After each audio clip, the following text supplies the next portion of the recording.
Hey guys, I hope you're having an amazing week so far. I just want to come out with this word.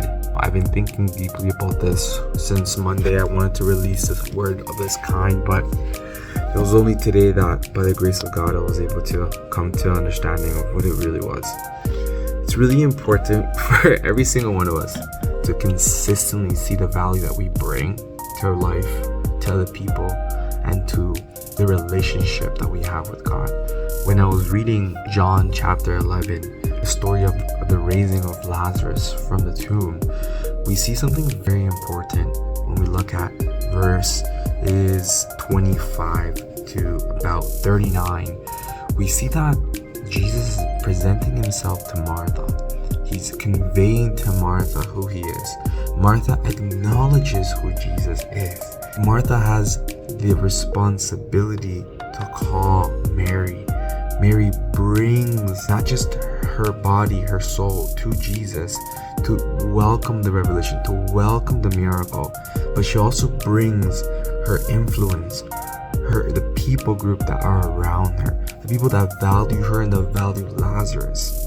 So this is where the troubling part starts to manifest. It was clear that in verse 25, Jesus told her, "I am the resurrection and the life. Anyone who believes in me will live, even after dying. Everyone who lives in me and believes in me will never die." And then he asks, "Do you believe this?" I'm asking you. So we see that when Martha and Mary were confronting Jesus as to where he was, why wasn't he there to raise him up from the dead? People began to crowd around Jesus and they started wailing and crying, How could you do this? How could this happen? No, we feel for this woman. We feel for this family. And Jesus started to develop a deep anger, which is really interesting from on all loving God.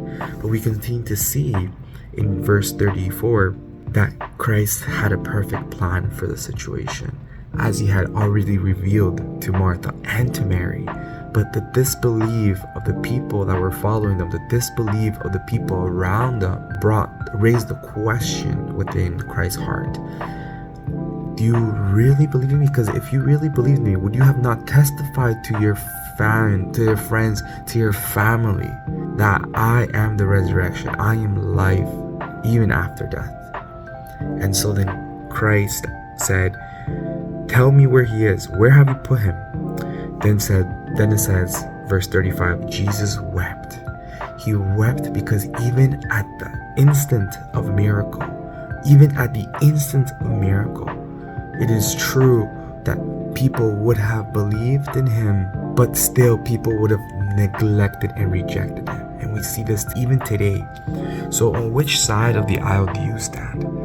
And what are you serving? What is your purpose? Let me know.